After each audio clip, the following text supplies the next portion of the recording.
Hello guys, आज हम बात करने वाले हैं इंडिया के one of the most controversial director के बारे में, Sandeep Reddy Vanga. Yes, the Sandeep Reddy Vanga.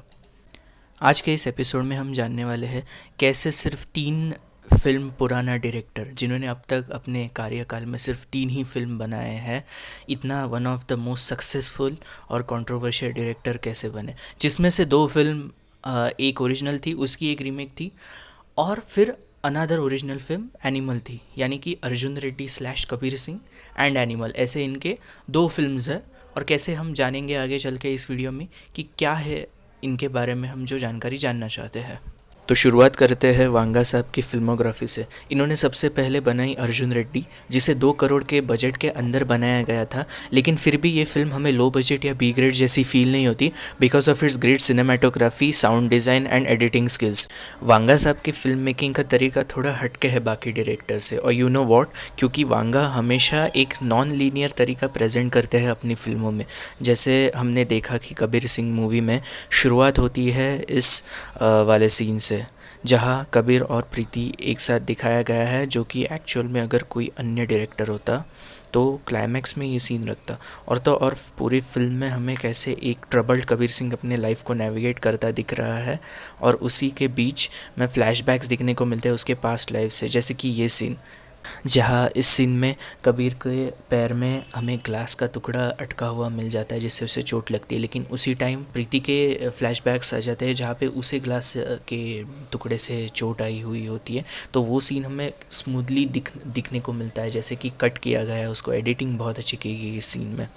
On a similar note, अगर हम एनिमल की फिल्मोग्राफी पर फोकस करें तो मूवी शुरू होती है एक बूढ़े रणबीर कपूर से, जहां हमें एक बंदर की स्टोरी बताता है, जो कि फ़ैन थियरीज़ के हिसाब से ये कहानी इस एनिमल वर्ल्ड के कैरेक्टर्स को एक्सप्लोर करती है, with Raja being Balbir Singh, Rajkumari being Swastik steel, and Bir Kapoor being the mantri, and Bobby Deol as Abrar Haque in the C story as बंदर।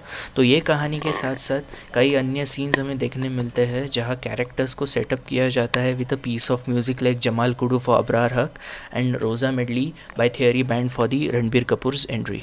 बात करते हैं अब वांगा साहब के क्रिएटिव यूज़ ऑफ म्यूज़िक की। तो वांगा साहब बताते हैं कि जब भी वो फिल्म की राइटिंग करते हैं तब वो म्यूज़िक का रेफरेंस लेते हैं उस सीन को लिखते समय।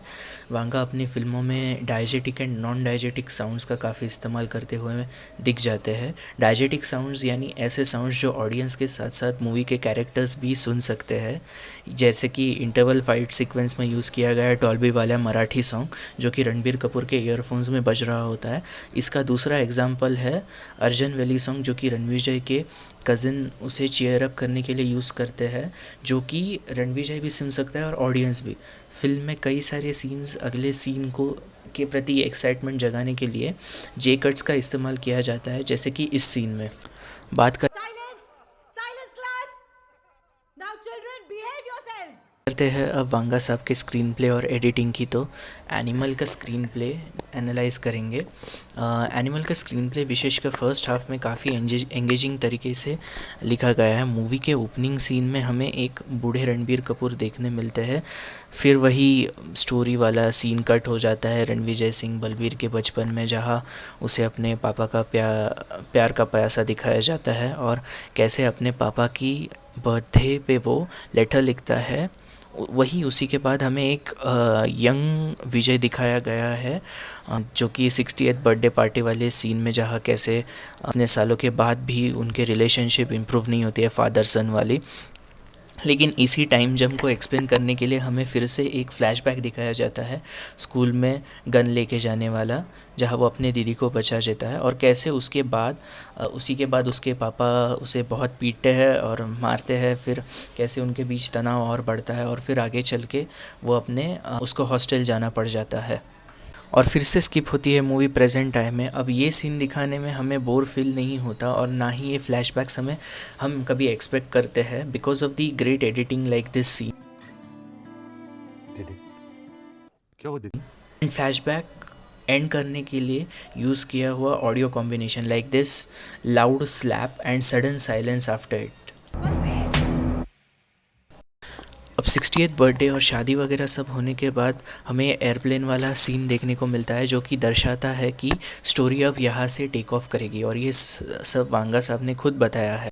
अब वही टेक ऑफ वाले सीन के बाद हमें एक स्मूथ ट्रांजिशन मिलता है एक कार वाला, और वहाँ 36 ईयर ओल्ड विजय आ जाता है, जो कि दाढ़ी बड़ा है और काफ़ी मसल्स उसने पुट ऑन किए हुए हैं।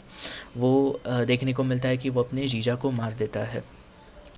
हम सबको विजय और उसके जीजा के बीच हुए टेंशन के बारे में पता होता है, कैसे उनकी रिलेशनशिप काफ़ी स्ट्रेंड होती है, लेकिन विजय अपने जीजा को मारने तक पहुंच चुका है। मतलब ऐसा क्या हुआ है उस दौरान, उस टाइम में, इसके प्रति हमारे क्यूरियोसिटी बढ़ जाती है because of this sudden time jump.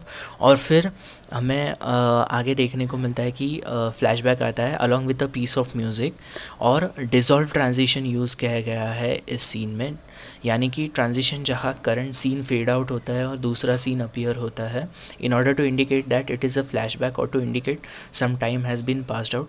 हमने ये सीन कबीर सिंह में भी देखा था।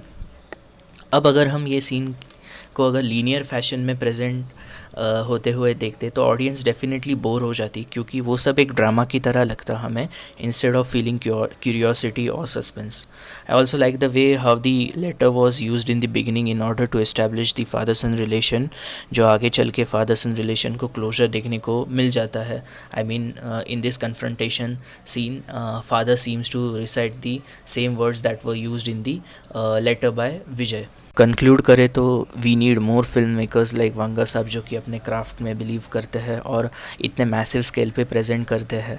अगर आपको अगला वीडियो वाई संदीप रेड्डी वांगा इस कंट्रोवर्शियल इस टॉपिक पे चाहिए तो let me know in the comment section, and please like and share and subscribe कीजिए इस चैनल को, और वीडियो को like and share and subscribe कीजिए। और अगर आपको वीडियो पसंद आया हो तो प्लीज़ लाइक एंड शेयर कीजिए एंड चैनल को सब्सक्राइब कीजिए, और मेरे पुराने वीडियोस भी चेकआउट कीजिए चैनल पे। नया है चैनल, प्लीज़ सपोर्ट कीजिए। बाय।